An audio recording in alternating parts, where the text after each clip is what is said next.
Welcome to the Health Essentials podcast, brought to you by Cleveland Clinic. I'm your host, Deanna Pogarels. Now, as summer winds down and the coronavirus is still circulating in our communities, there's no doubt that this back-to-school season is going to look a lot different. Whether it's kids going back to school and wearing masks and social distancing in their classrooms or doing schoolwork online from home. All of these changes can be really tough on kids and on parents and caregivers too. Here to help us navigate these stressful and uncertain times is Dr. Ethan Benore. Dr. Benore is a psychologist and head of the Center for Pediatric Behavioral Health here at Cleveland Clinic. Welcome, Dr. Benore. Thank you for being here.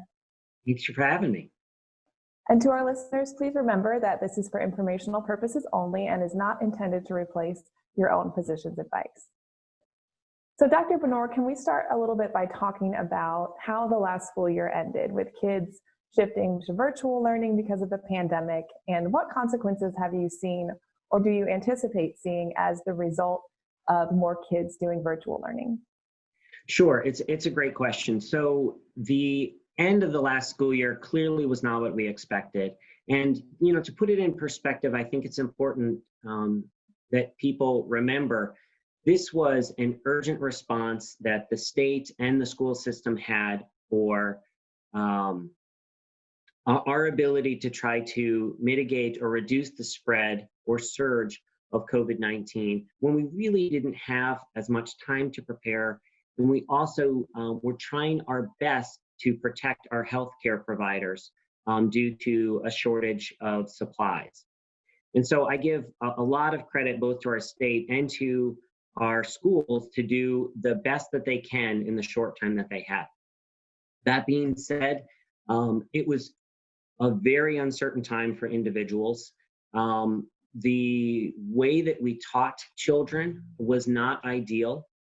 And now, 5 months later, there's concern that there's going to be a lack of gain or even a regression of some skills in children. A lot of children either had to do a lot of work online or do a lot of worksheets. They had less time with teachers and their parents. They may have had less time with parents as well, as parents were trying to figure out what they were going to do for themselves and for their family during this time.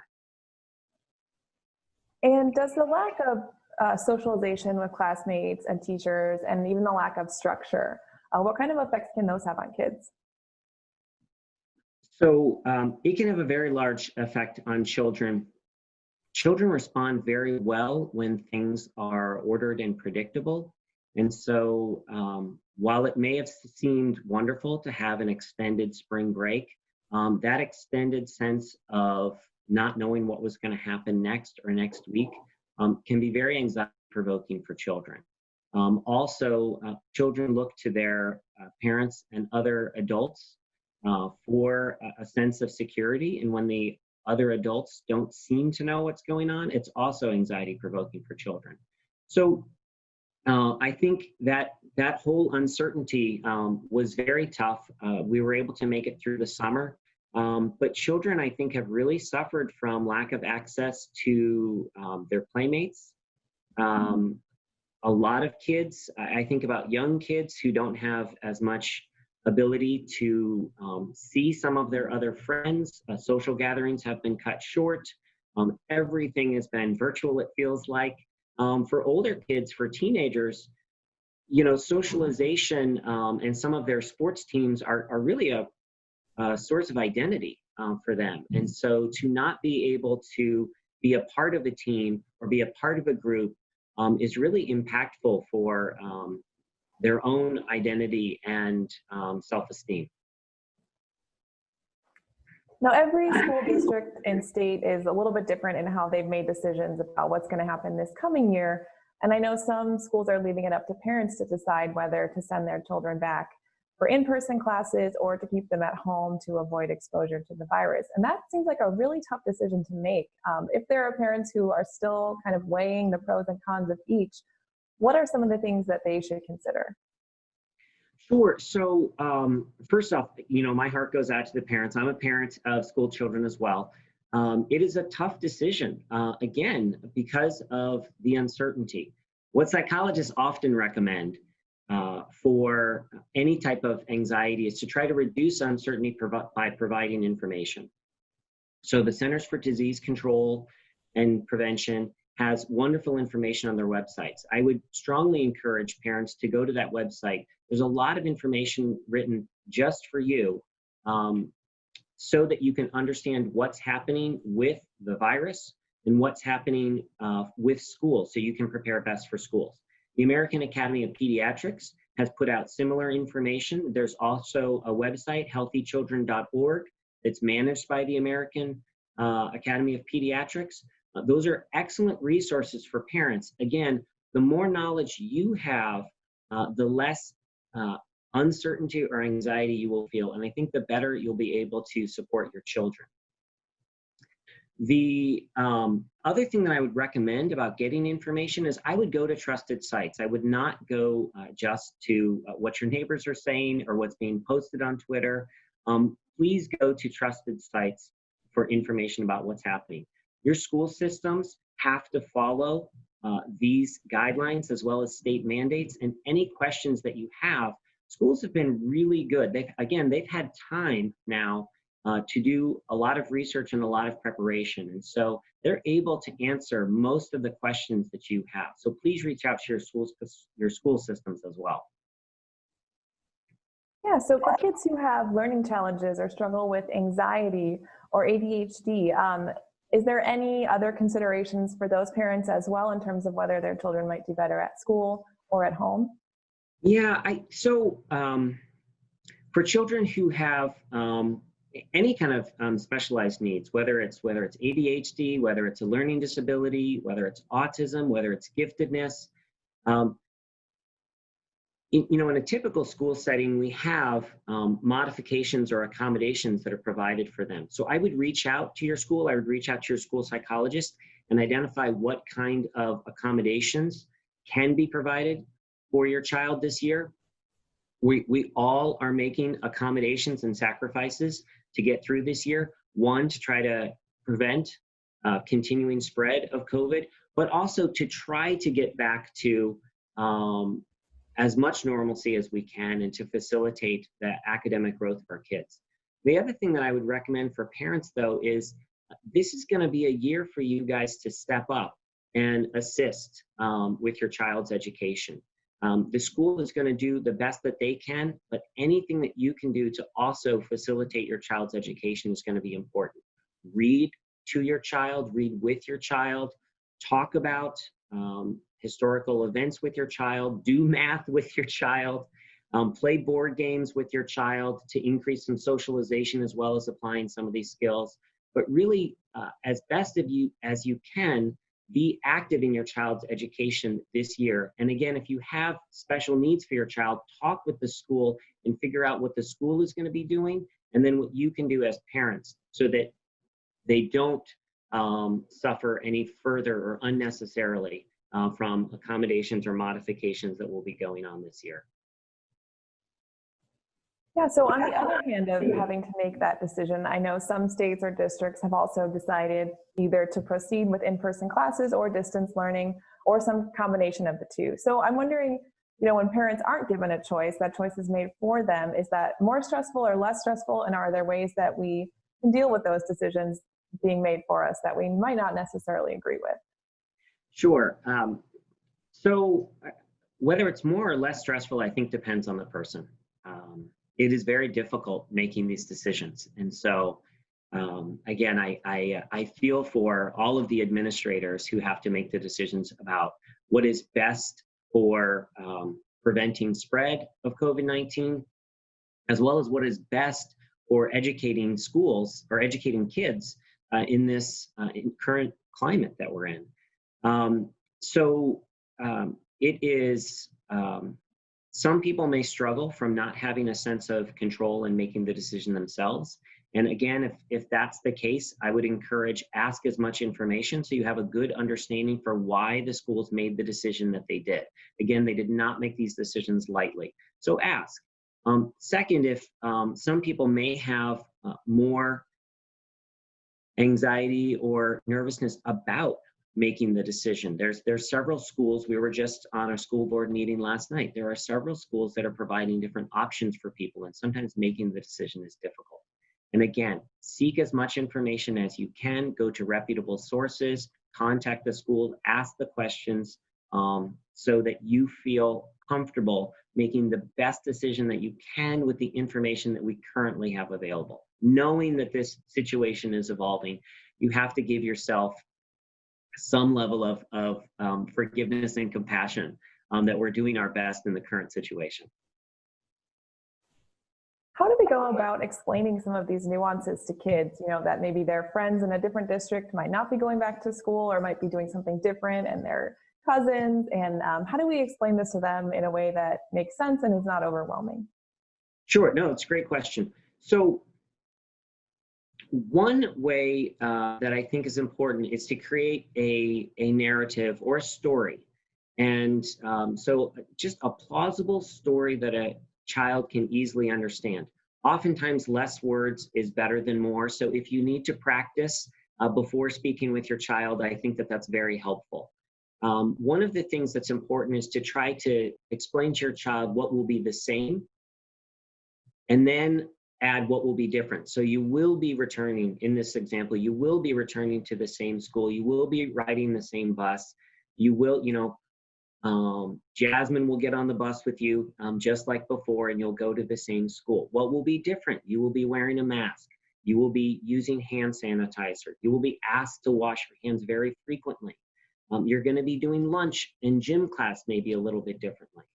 But if you can provide that kind of just plausible story first, and again, short or less words usually is better, so that kids have an opportunity to just digest what you're telling them, and then wait. And usually afterwards, the child will ask relevant questions as they're trying to piece together a story in their own mind about what to expect.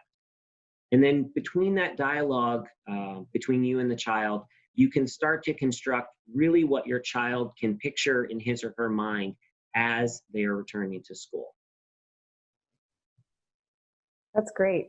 So for kids who are going to have some kind of virtual learning component in their schedule for the fall, I want to ask you about screen time, because I know when we talk about kids and technology, we talk about the importance of putting healthy limits and boundaries on screen time. And this situation kind of blurs the lines a little bit. Do you think virtual learning should count towards screen time limits, or how should parents think about navigating that when kids are doing some of their schoolwork online?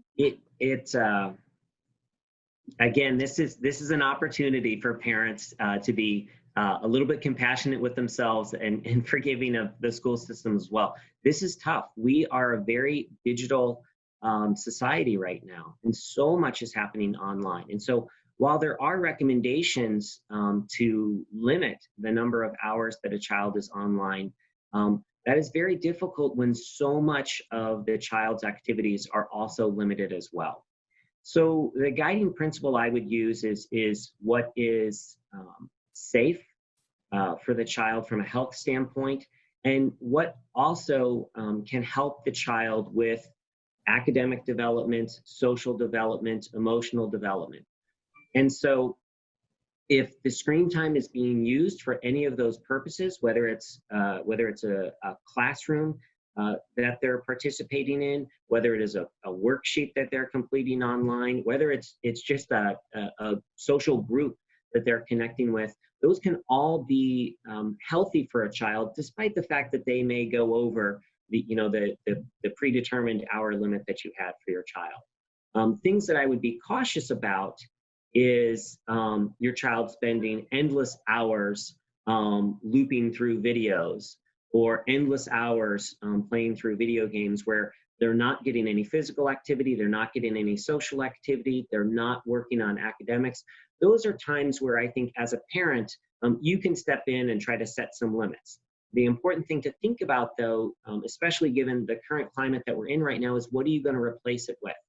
And so encourage your child to read a book, and then talk about that book with your child. Go outside and play with your child, or encourage your child to do some type of physical activity, and then find ways to praise or reinforce your child for doing something else that doesn't involve electronics. Yeah, so kind of piggybacking on your earlier comment about parents giving themselves some grace in this time. I know that the parent-child relationship is often much different than a teacher-student relationship. And for parents who have kind of been thrust into this role and don't necessarily feel like they make a great teacher when it comes to distance learning, do you have any tips to help parents kind of manage this role that they're being asked to take? Yes. So I'm glad you started with talking about grace. Right. We're not teachers. And one of the benefits of utilizing our school, whether it's in person or whether it's virtual, is these are trained educators. They spent several years learning how to do this. And so it's often unsettling and a little anxiety provoking or overwhelming for parents when they have to sit down and be the teacher for their child. A couple of things that I would think about. Number one, I would use time and place to structure the situation. So if your child is working from home, have a set office space or desk space that they work from so that it's easy for them to shift to student mode, for you to shift to instructor mode. Have set times that they're working. Again, so you don't have to be the teacher and the parent at the same time. The other is, have conversations with your child that we're learning this together, and my job is to facilitate and to help you, but I may not know all of the answers. Again, allow your child to have a little bit of patience and compassion in this time as well. It is going to be frustrating, and if we're not mindful about that level of frustration, that can lead to more conflict between children and parents, whether it's related to school or whether it's related to other issues at the current time. So some reports have come out recently showing an increase in cyberbullying during the COVID-19 pandemic, with more kids spending more time online. What should parents be on the lookout for when it comes to cyberbullying? What are some of the signs, different behaviors they might see? So whether it's cyberbullying, whether it's an increase in anxiety or depressed mood, I think it's important for parents to pay attention to their child right now. And I say this because it's not just children that are going through this situation. So I fully understand that parents may be struggling with issues at work, issues with other family members, issues with their marriage maybe. It is a stressful time, but pay attention to your child. Things to be on the lookout for would be one would be any increase in reports of pain. So I've been saying to other people, we're going to have more stomach aches and more headaches currently. Physical complaints are often a sign that children are developing more stress. So take that as an opportunity to then talk with the child about what they're experiencing. Other things would be changes in behavior such as more irritable or cranky, more withdrawn or sullen. Pay attention if your child is spending much more time in their room. Again, for some children, that can be developmentally appropriate, but if you notice it as a sudden change, please keep on the lookout for that. Look for changes in eating habits, whether they're eating much more frequently or frequently going after the wrong foods, what we might call stress eating, whether they're sleeping inappropriately, so staying up very, very late at night and unable to sleep, sleeping during the day. Sometimes children will actually use sleep as a way to avoid a social stressor, just like social withdrawal. So any of those situations are a good opportunity just to check in with your child. And one thing I would think about when you're checking in with your child, a lot of parents and a lot of TV shows have these little huddles, these sideline huddles between parents and children. And I think it's a wonderful, wonderful thing to do. So please do that with your children periodically throughout the day. Many parents wait to do it just at bedtime to say, how was your day? Sleep it off, it'll be better tomorrow.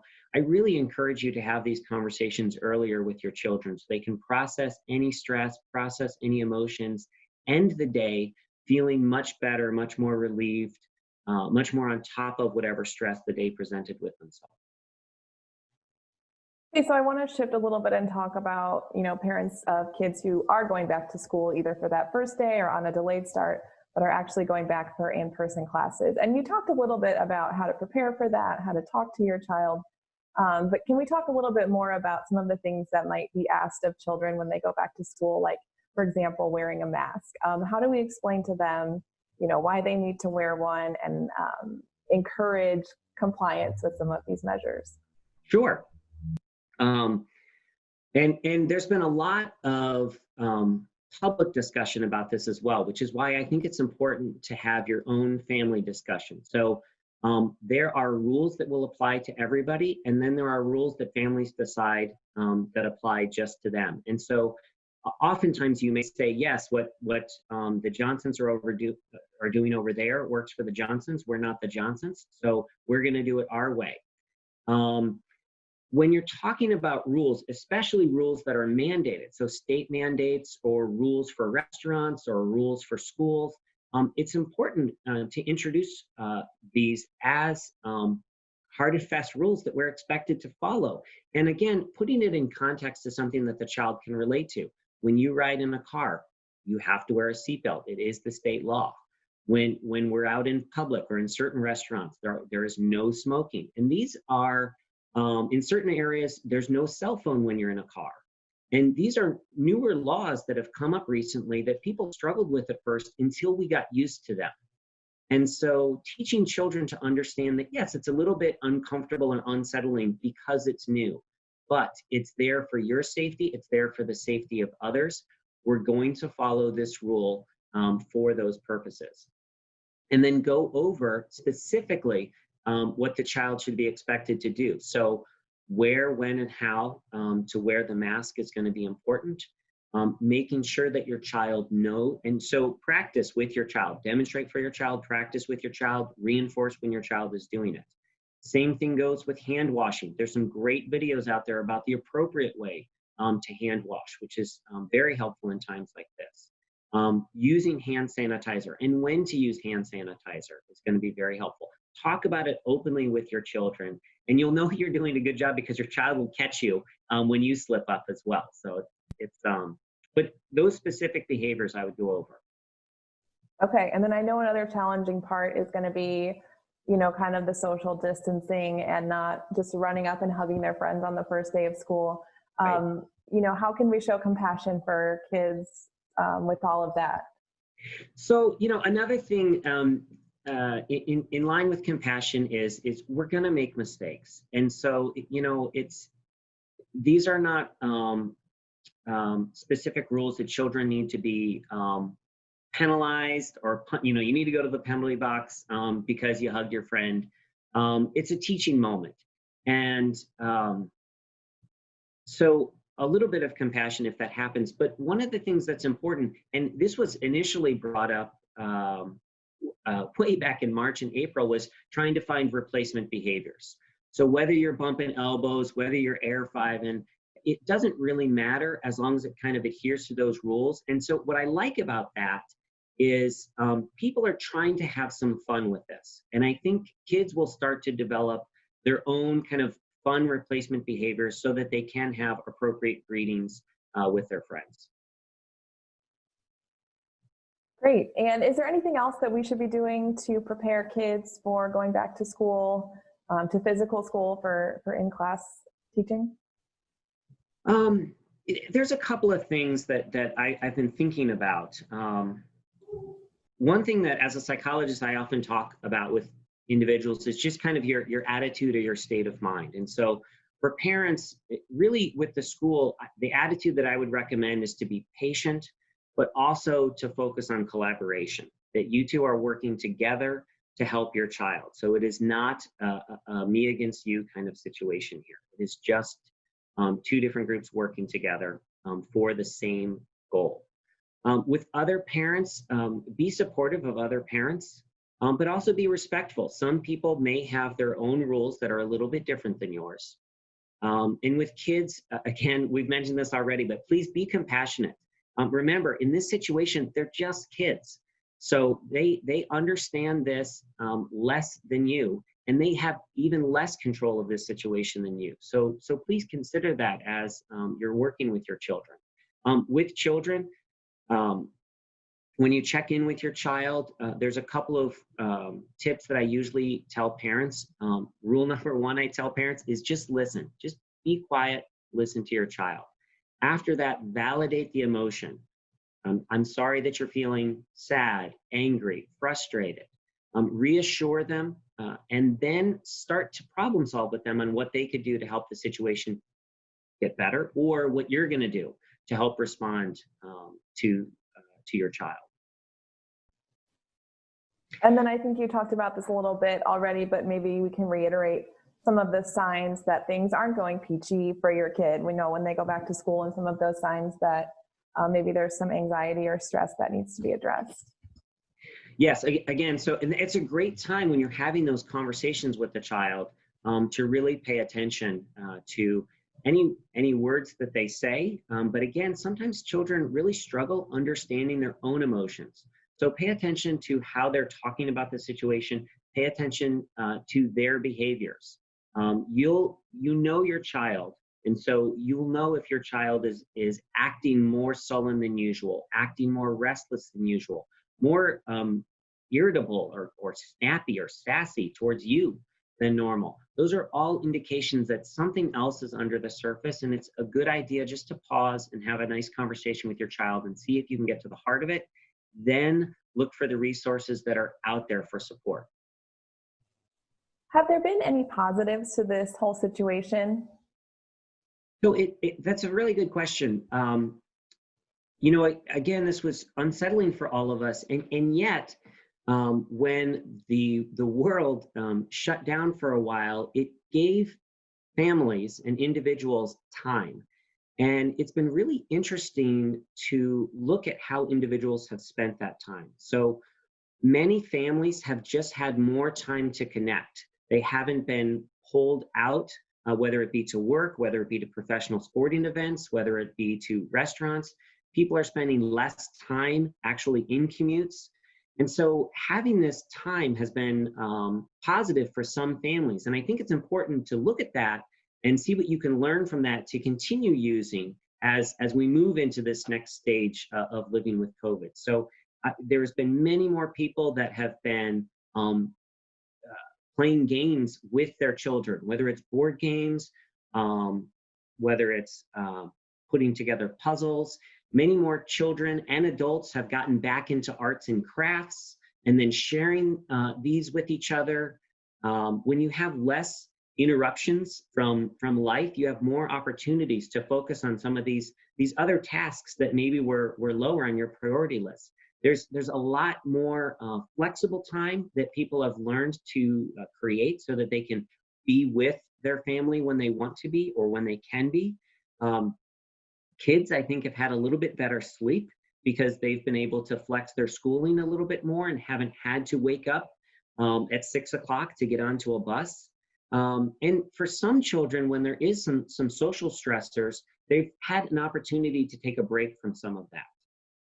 All of these things are positive, even though it's not the way that we wanted to get to these. I think the lesson for families is to pay attention what positive changes they've enacted since we've moved into this new lifestyle, and see as we move forward how they can still maintain some of those as you move back to getting back to work, getting back to school, getting back to sports. How can you still capture some of this important positive time that you did have, either with yourself or with your child? Great. Well, this has been fantastic. Are there any last words of wisdom or advice that you want to leave our parents with? The one, when I think about a narrative, as I was talking about before for children, the one thing that I would think about explaining to your child is this will not last forever, but it will last for a while. It will last for several more months. The initial plan of waiting in our homes was working, but we need to shift to a new plan so that you can live and grow and go to school and socialize as appropriately, but live in a world with COVID-19 right now. And until we have improved treatments or vaccines, it's important for us to follow these rules from our leaders and our scientists and medical professionals, but to follow these rules, to take the responsibility to keep ourselves and our society as safe as possible as we move forward to what we hope will be functioning as normal as possible. Great. Well, thank you so much, Dr. Benore, for being here today. And if you'd like to schedule an appointment with Cleveland Clinic Center for Pediatric Behavioral Health, call 216-444-KIDS. For more podcasts with our Cleveland Clinic experts, visit clevelandclinic.org/HE-podcasts. And for more health tips, news, and information, follow @Cleveland Clinic, one word, on Facebook, Twitter, and Instagram. Thanks for joining us.